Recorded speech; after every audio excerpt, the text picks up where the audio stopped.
Hello ನಮಸ್ಕಾರ, ನೀವು ನೋಡ್ತಾ ಇದ್ದೀರಾ ಇಂಡಿಯಾ ಫಸ್ಟ್. ನಾನು ರಕ್ಷತ್ ಶೆಟ್ಟಿ. ಈಗ ಹೆಡ್ಲೈನ್ಸ್.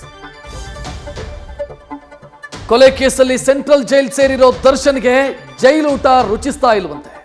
ಗುಂಡು ತುಂಡಿಗೆ ಒಗ್ಗಿದ್ದ ಕಟ್ಟುಮಸ್ತಾದ ದೇಹ ಕಂಬಿ ಹಿಂದೆ ಸೊರಗ್ತಾ ಇದೆ. ಅದಕ್ಕೆ ಮನೆಯಿಂದ ಊಟ ಕೊಡಿಸಿ ಅಂತ ಕೋರ್ಟ್ ಮೆಟ್ಟಿಲೇರಿದ್ದಾರೆ. ಊಟ ಆದಮೇಲೆ ಹಾಯಾಗಿ ಮಲಗೋದಕ್ಕೆ ಮೆತ್ತನೆಯ ಹಾಸಿಗೆಗೂ ಕೂಡ ಡಿಮಾಂಡ್ ಇಟ್ಟಿದ್ದಾರೆ.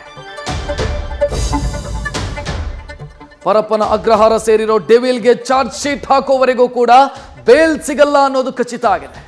ಇನ್ನೂ 2.5 ತಿಂಗಳು ಜೈಲಲ್ಲೇ ಕಾಲ ಕಳೆಯೋದಕ್ಕೆ ಕನ್ನಡದ ಹಳೆಯ ಕತೆ ಕಾದಂಬರಿಗಳಿಗೆ ದಾಸ ಮೊರೆ ಹೋಗಿದ್ದಾರೆ. ಇತ್ತ ಡಿ ಗ್ಯಾಂಗ್ನ 9 ವಾಹನಗಳನ್ನ ಪೊಲೀಸರು ಸೀಸ್ ಮಾಡಿದ್ದಾರೆ. ರೇವಣ್ಣನ ಮಕ್ಕಳು ಒಂದೇ ಬಾರಿಗೆ ಸೆಂಟ್ರಲ್ ಜೈಲಿನ ಕತ್ತಲೆ ಕೋಣೆ ಸೇರಿದ್ದಾರೆ.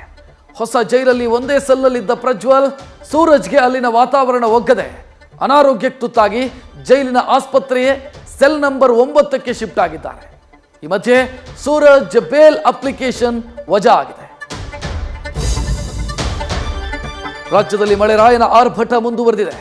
ಕರಾವಳಿ ಜಿಲ್ಲೆಗಳಲ್ಲಿ ಮೇಘರಾಯನ ಅವಾಂತರಕ್ಕೆ ನಂದಿನಿ ನದಿ ಉಕ್ಕಿ ಹರಿದು ಮುಲ್ಕಿ ಮತ್ತು ಕಟೀಲಲ್ಲಿ ಮನೆಗಳಿಗೆ ನೀರು ನುಗ್ಗಿದೆ. ಇತ್ತ ಉಡುಪಿಯ ಕೃಷ್ಣನಿಗೂ ಜಲ ದಿಗ್ಬಂಧನ ಆಗಿದೆ. ಸತತ ಮಳೆಯಿಂದಾಗಿ ಜಲಪಾತಗಳಿಗೆ ಜೀವಕಳೆ ಬಂದಿದೆ. ಕರುನಾಡಲ್ಲಿ ಡೆಂಗಿ ಮಹಾಮಾರಿಯ ಆಟಾಟೋಪ ಹೆಚ್ಚಾಗಿದೆ. ದಿನದಿಂದ ದಿನಕ್ಕೆ ಸೋಂಕಿತರ ಸಂಖ್ಯೆ ಹೆಚ್ಚುತ್ತಾನೇ ಇದೆ. ಕಳೆದ 24 ಗಂಟೆಯಲ್ಲಿ 185 ಹೊಸ ಕೇಸ್ ಪತ್ತೆಯಾಗಿದೆ. ಸಾವಿನ ಸಂಖ್ಯೆ 7ಕ್ಕೆ ಏರಿಕೆಯಾಗಿದೆ. ಜಿಲ್ಲಾ ಮಟ್ಟದಲ್ಲಿ ಡೆಂಗಿ ಟಾಸ್ಕ್ ಫೋರ್ಸ್ ರಚಿಸೋದಕ್ಕೆ ಸಿಎಂ ಸೂಚಿಸಿದ್ದಾರೆ.